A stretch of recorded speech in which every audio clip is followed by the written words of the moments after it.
Hi guys, it's MJ, and in this video I want to talk about monopolies. Now whenever I hear the word monopoly, I think of that childhood board game where you run around trying to buy all the property in order to corner out the market. Monopoly in an economic sense is kind of similar. It's the idea when one person basically controls the market in a specific resource. Now, in economics, we get told that monopolies are bad.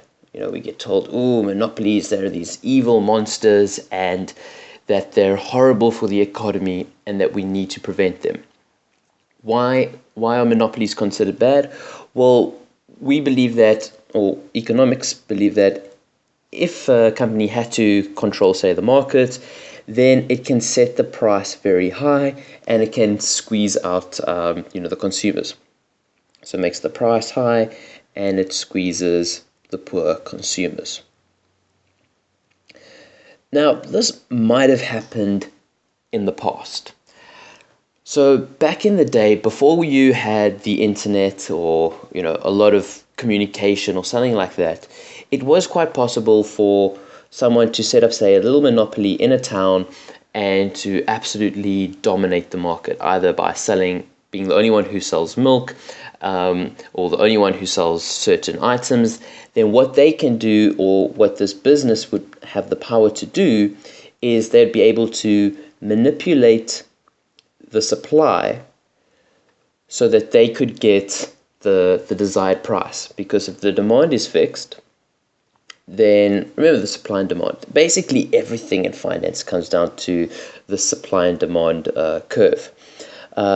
What supply says is that as price increases, supply increases. So this is our supply curve, and as price increases, so does demand decrease. And then the price is when these two little guys meet. But the idea is that what you can do is, if you say limit the supply, you can then influence the price because demand stays the same. We've got economics 101 going. So the idea is that monopolies are bad because they stuff around supply and demand, they create market inefficiency, they squeeze the consumers, and they make more money than what they're supposed to do. My question, though, is, can monopolies exist in a global economy? So we live in a very fortunate world now in our global economy where there is a lot of information, there's a lot of communication, there is the internet. So what this means is that, let's say we have some cities. Let's call it city A, and we have city B, and we have city C. Before, each city was kind of its own little thing. Yes, there was some communication, but it was much easier for a monopoly to dominate, say, city A. And people in city B and city C might be unaware of it. But now, in the global economy, and remember, instead of just having 3 cities, we've got thousands and thousands of cities. What can happen is that, let's say somebody in city A has a monopoly on milk. So they're limiting the supply of milk in order to push the prices up. In a global economy, cities B, cities C, and the other thousands of cities will then say, oh my gosh, this is a great trading opportunity. Let's either send our milk there, or even better, let's set up our own little milk factory. Sorry about that.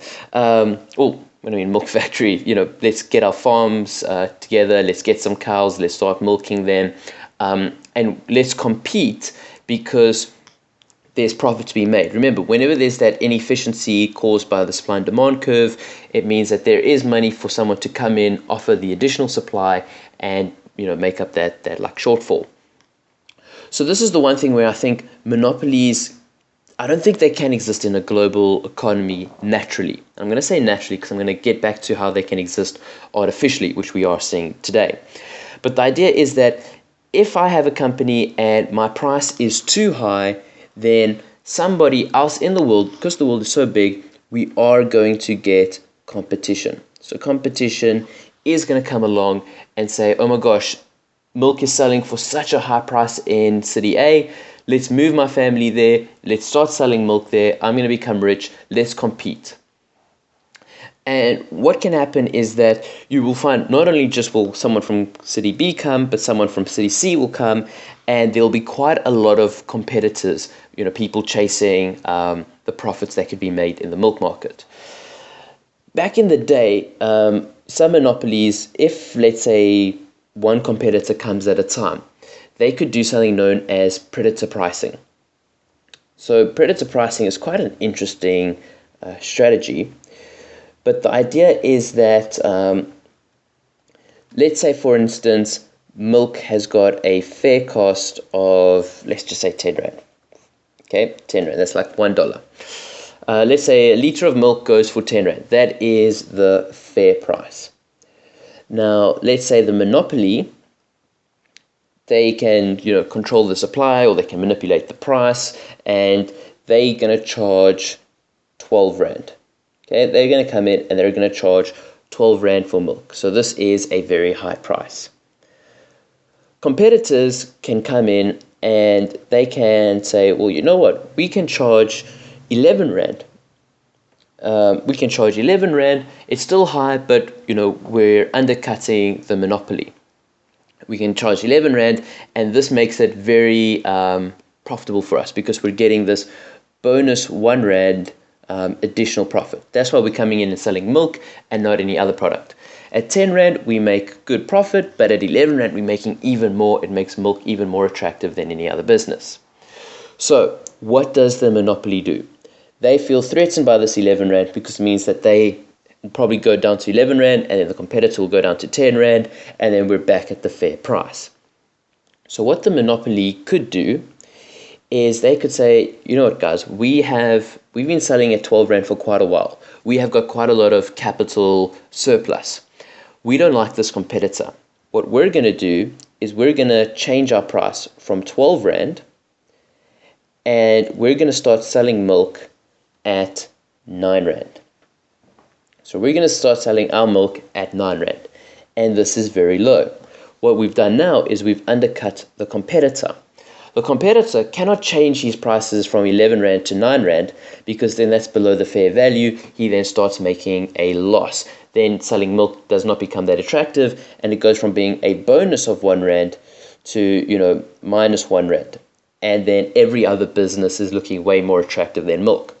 Once they close out, or they say, you know what, we're out of this business, we can't do it, we leave, then the monopoly, all it does is it reinstates its 12 Rand price once the competitor leaves.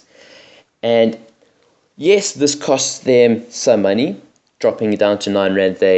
So they go from, if I had to draw a graph, oh, look, we're making so much money here, yay, yay. A competitor comes, it starts slowing it down. What they then do is they do their predator pricing, pushes their profit down, it kills the competitor, and then they can start pushing up again. So let me maybe label those things. So this is when they're in their monopoly. This is when a competitor gets introduced. This is when they do the predator pricing, and then they back into the monopoly because the competitor is dead. So that's kind of like how their cash flow or their profit or whatever graph would look like. So what regulators say is this is not good because A, this is not stable. Governments and central banks, they love stability. So this makes a lot of market turbulence around milk, which we don't like. So it's very bad for stable, and it's also kind of bad for the people. We want prices to be as close to the fair value as possible. What I mean by fair value, I mean 10 Rand, that's enough money for the milk farmers to get a little bit of profit, to live and enjoy life, but it's not so high as in, people can't afford it. But what that fair price is can become very philosophical. What is the fair price of an iPad? What is the fair price of a Samsung Galaxy Tab? What is the fair price of a Ferrari? It gets quite philosophical there. So that's why we're just sticking with milk type of thing. So let's say monopolies, we've shown that they're bad in the sense that they cause this predator pricing. However, However, this is the thing, is that if we lived in the global economy over here, each time the predator prices push their price back to 12 Rand, another competitor will come in. Then this whole thing falls to shreds, or this is a terrible strategy, because what it would mean is that over here they're back to the monopoly. What would happen in the global economy is that another competitor will kick in. As soon as they reduce their prices, they kill the one competitor, and as soon as they increase it, another competitor will come in. And you can see it starts leveling off like that, because whenever they increase it, another competitor keeps coming in, another competitor keeps coming in, and it actually, those little dips never get recovered again. So predator pricing does not work in a global economy where there's a free flow of information, people can freely move into other cities, set up trades, and do all these wonderful things. The market, it's got that whole invisible hand, and it kind of makes itself efficient in the long run. It kind of stabilizes itself, and this predator pricing strategy does wear off.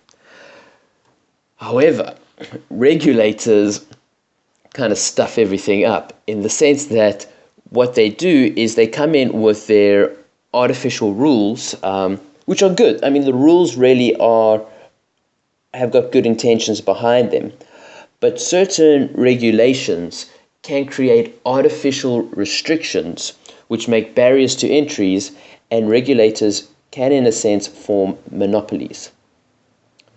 Okay, and how they can do that is by saying, oh, you need to meet certain criteria, or you can only sell insurance if you're from this country, local born, or you can only do this if that, or you have all these hoops, or you need a license to do something. Then they create monopolies. And sometimes, what we see is it cannot necessarily just be the regulations. It could actually be the laws of the country. And this is where we start seeing quite a lot of interesting things happen. Because what happens with every single time you introduce a rule, there are consequences. So what could happen is the regulators could actually make a rule to prevent monopoly. Say, okay, we're going to block mergers, we're going to do this, we're going to do that, and they have their rule in order to achieve a certain goal. But every time you create a rule to achieve a goal, there are some unfortunate consequences. Okay, and for instance, with insurance, you have to have, or one of the regulatory roles is that you have to have regulatory capital. You have to have reserves, and this creates a bit of a barrier to entry, which means that, yes, this is great regulation for insurance industry. It reduces the risk of failure. It does create a barrier to entry. It does encourage monopolies from forming. But then you also have the laws of the land, and they might have another goal, maybe say to stop crime or do whatever, and they will also have some consequences. I think for instance, let me try to give a more real example. So law of the land is that you need to have a license to set up a telecommunication company in South Africa. So they've issued these licenses to Vodacom, MTN, and Cell C. But what that does is you cannot, be a telecommunication network unless you have this spectrum license, which kind of creates a bit of a monopoly. Those are the consequences, and you've got these barrier to entries. But sometimes, I can't think of one off the top of my head, but sometimes one of these goals of the regulator conflict with the consequences of another goal of, the lawyers. Not lawyers, the laws of the land. This does create a little bit of conflict, and we might even see another regulatory body where their consequences of their one rule impacts the goal of another rule. So that is one thing, and then this gets quite, you can see I'm getting a little bit muddled up here, but it does get quite confusing how rules and regulations which have got good goals have unforeseen consequences which could actually form artificial barriers to entry. So that is the one thing, is our rules and our regulations are kind of encouraging monopolies in certain industries, by saying you need a license, you need capital, you need to fill out this form, you need to do this, you need to do that. They're good rules. I mean, the goal is to protect the consumer, but then they're causing monopolies. And I mean, one of the reasons why we don't want monopolies is because we want to protect the consumer. So there is a little bit of confusion like that. One last thing, also why I don't think regulators should freak out too much about monopolies or try to have too many rules to try and block monopolies, is because of something in economics that we learn about, something known as a substitute good.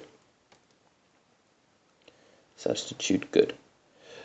So, for instance, what's happening at the moment is South African breweries is merging with another brewery, okay?